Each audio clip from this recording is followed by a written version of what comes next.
host here at Author in the Headlights, and I want to thank you for joining us. And if you want to hit that subscribe button down in the corner, you won't miss a single episode. This morning, we've got Gregory Frost with us. Good morning, Greg. Morning, Strider. Good morning.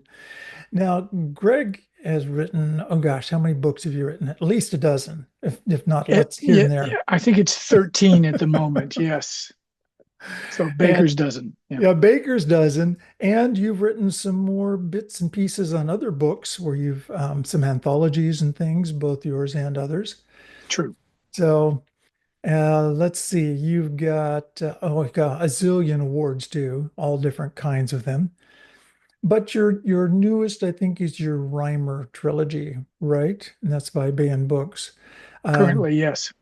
see, Yeah. Rymer Hood, Rymer Hell, um, and those. It's fiction, obviously, but it is also maybe historical fiction. It has to do with 12th century Scotland, 13th century England, things like that. Yeah. Well, the the first book, Rymer, takes the character from Scottish balladry, Thomas the Rhymer, and sort of upends the narrative of that ballad. And at the same time that it's sort of incorporating the narrative of that ballad, where he is captured by the Queen of Elfland and ends up going on various adventures and such. And the rest of the series sort of expands out from that. So yes, it was a lot of 12th century Scottish research for that book. The second book, Rymer Hood, as the title perhaps Mhm. implies, is set about a century later and deals with him sort of accidentally stumbling into becoming Robin Hood. Just Um, accidentally. accidentally. So it's moved to England from Scotland. And then the third book, which is due out in a month or so from Bain, Rymer Hell, is set 300 years in the future in Elizabethan London for the most part.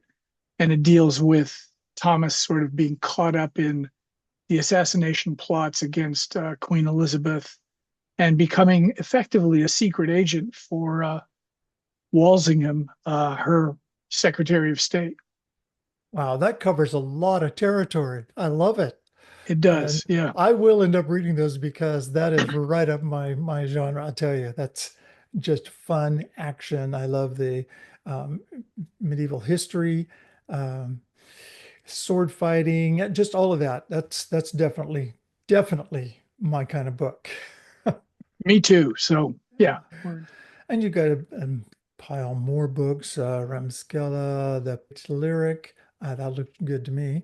Um, then some Beyond Here Be Monsters, Fitcher's Bride. That one, look, I love the color on the cover too. That's neat. Tom Canty, yeah, great artist. Yeah, yeah, Yes, yes. And the cover is so important on books. So important. it is indeed, no question. Yeah, Yeah. And several anthologies with other authors, as we said. Um, now, I of course, bumped into you through Bookview Cafe. You've also been, besides being an author, you've been a teacher. You taught fiction writing workshops at Swarthmore College for years. Um, true. as both an author and a teacher, what do you find the greatest difficulty writers have when writing compelling fiction? I think if I had to name one thing as the greatest difficulty, it would probably be something along the lines of the author has a tendency to get in the way of writing their story.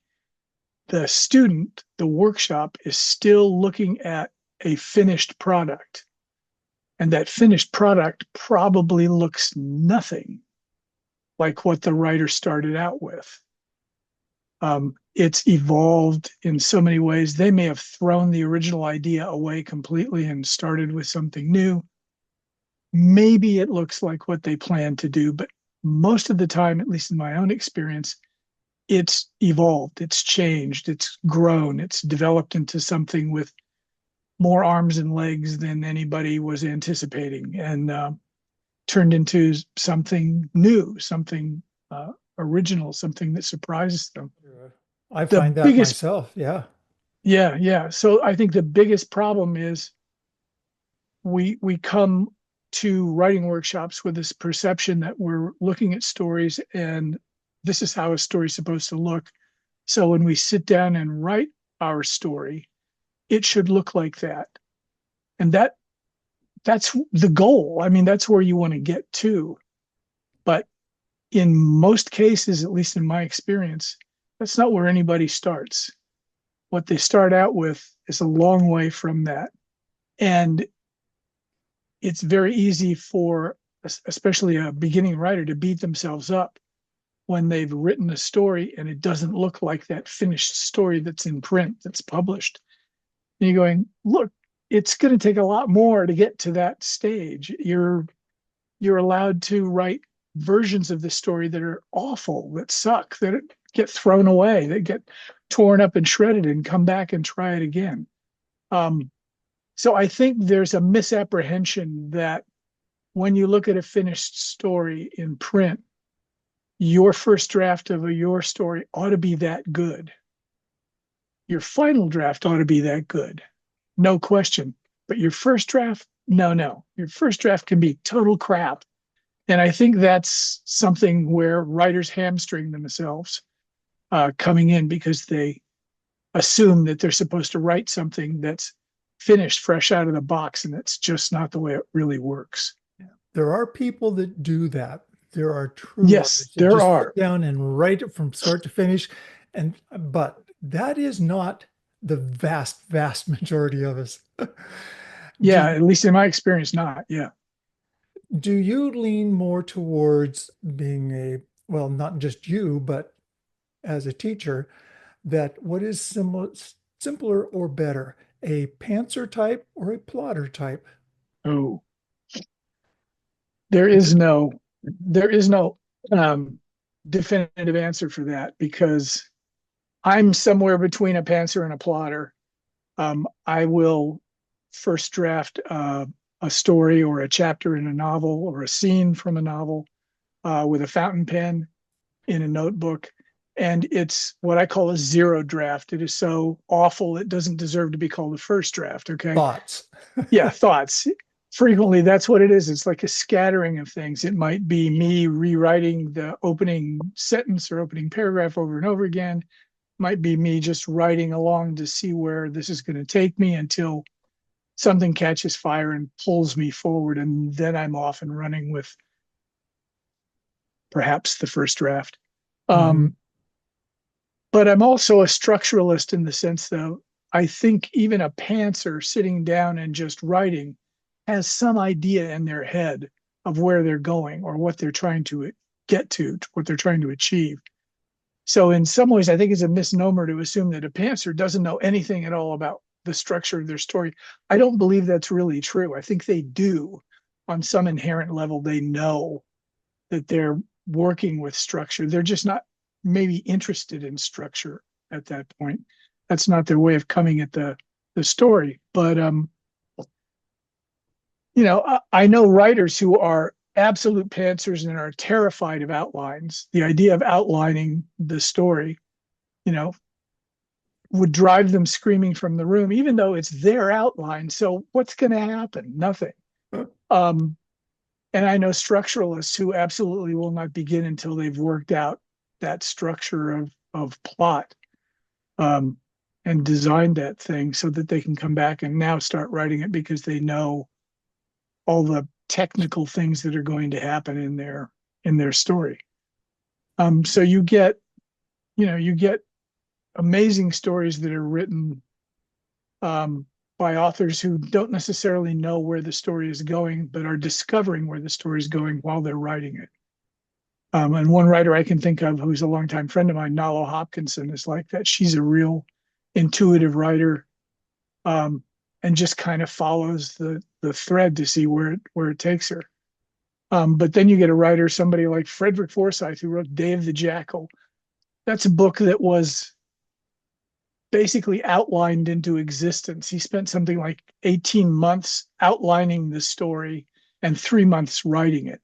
So by the time he wrote it, there really wasn't anything The that, structure was there. Yeah, yeah, the the structure was there. So it almost feels like there's nothing creative left to do here except connect the dots, just connect the dots and fill in the spaces. Yep. There is no right way. There's just Yeah. doing. Yeah. Yeah. I think that's absolutely true. Yep. That's certainly the way I found. I originally wrote totally as a pantser, just sit down and, well, what am I going to write? And start writing something, and something comes out of it, Yep. which works. I was amazed at what came out, just totally amazed. But it takes so long to go back and check and correct and read it that I find it much, much, much easier to have a fairly decent outline of where you're going to go, and then you write your story because you already know where your angles are going to be, and you don't get lost. Because I've had to throw whole chapters away because they no Oh longer yeah. connect. They no longer Yep. connect. I was just going to ask how long it takes you to write a book. If you're for new authors, how long does it take? How long they can expect? With the Rymer trilogy, it took me a year per book. So essentially, I had a contract from Bain Books for 3 books, which I hadn't anticipated. I thought they were just going to buy the first book and that would be Oh, that. good. They said, "Oh, we want 2 more." So I was like, "Oh no!" And had to come up with what the two books Stretch would the be. story. No wonder you went so far And into history. exactly, thank God I had history to work with. But those I literally would finish the first book and turn around like a week later and start the second book. Yep. And as I went along, I was researching the second book while I was writing the first book and researching the third book while I was writing the second book. So a lot of that work was getting done, Yeah. switching back and forth in my spare time doing this part of the project over here while I'm working on this. So I'm taking notes on the book I'm about to write while I'm writing the book that I'm supposed to be writing. Well, that's good for your reading public too, because they don't have to wait too long for the next book in a set. If you wait 4 years, they forgot who you were. So it is good to get them close enough that they will continue and keep an eye on you and your work. Yep, absolutely true. And then they can sell not only as a single, they sell as a set. And that too is a big thing, particularly when you get into things like audiobooks where they sell in sets easier that way. Yeah, Yeah. yeah, and the Rymer books have a terrific audiobook from Audible with a guy named Alex Wyndham doing the narrating. I was just listening to him yesterday. He's the greatest narrator in the world. Thank God I got him. It's like just Isn't that an wonderful. amazing, amazing field to listen to your book back? Um, Yeah, Stone is out there very just like, strange. I can't believe I wrote that. That's my book. It's awesome. Very cool. Yeah, yeah, Greg, I want to thank you for being with us today. We've run out sure. of time here. And for those of you out there, Gregory Frost, he fantasy, horror, and science fiction and genre crossing. You've heard them. So his Rymer trilogy, Shadow Bridge Duo, and all the others, you can find them on DurhamPublishing.com's bookstore. You can find them on Amazon. You follow them everywhere. And don't forget Bookview Cafe. Okay. Thanks, Strider. And to the rest of you, thank you for being with us. And until next time, sponsored by DurhamPublishing.com.